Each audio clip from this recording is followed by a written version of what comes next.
Hello বন্ধুরা, আজ তোমাদের চম্পকনগরে নিয়ে এলাম।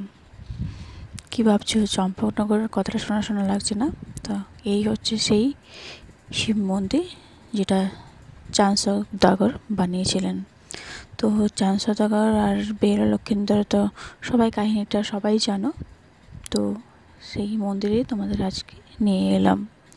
এখানেই চাঁদ সওদাগর শিব মন্দিরে পুজো করতেন। এটা তার মন্দির। তো এটা চাঁদ সওদাগরের চম্পকনগর।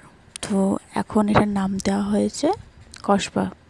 তো আমাদের বাড়ি থেকে আধা ঘন্টা লাগে যেতে। তো আমরা গিয়েছিলাম এখানে। তো তাই ভাবলাম তোমাদের সাথেও একটু শেয়ার করি ভিডিওটা। অনেক দিনের পুরানো মন্দির, তো তাই এখনও সব কিছু আছে, বাট কিছু কিছু নষ্ট হয়ে গেছে। আর এই দেখো, এই রাস্তাটা দেখতে পাচ্ছ, এখানে আমরা গেছিলাম বেহুলা লক্ষীন্দরের যেখানে বাসর ঘর বানানো হয়েছিল। এই সেই বাসর ঘর এখনও আছে, কিন্তু মাটি চাপা পড়ে গেছে। আশেপাশে অনেক ছোট ছোট মন্দির আছে, তো সেখানেই নিয়ে গেলাম তোমাদের। আমি এই মন্দিরে একবার গেছিলাম, আর এটা সেকেন্ড টাইম। তো এত মন্দির আছে পাশাপাশি জানতাম না। তো এবারে গিয়ে পরে সব মন্দিরগুলো দেখলাম, ভালো লাগলো। আর এখানে যে বড় পাথরটা দেখতে পাচ্ছেন, সেটা সবাই বলে যে এটা নাকি বেহুলা মশলা বাটতো। সবাই এটাই বলে, তাই আমিও আপনাদের কাছে ওটাই বললাম। আর এখানে একটা শিব আছে গাছের তলাতে। দেখো, ওই বট গাছটা অনেক দিনের পুরানো গাছ, দেখেছো? অনেক বড়, চারিপাশে সব ডালপালা সব আছে। আর গাছটা অনেকটাই পুরনো, সবাই ভিডিওতে দেখতে পাচ্ছ।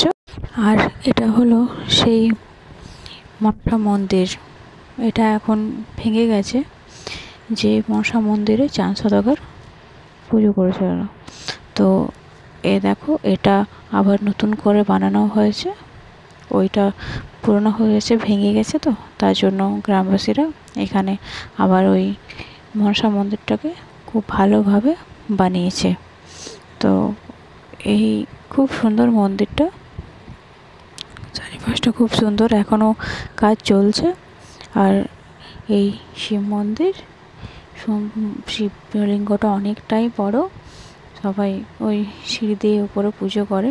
সব সময় পুজো হয়, সব সময় বলতে সকাল থেকে পুজো হয় আর বিকেল থেকে পুজো হয়। তো দেওয়া আছে বাইরে যে কখন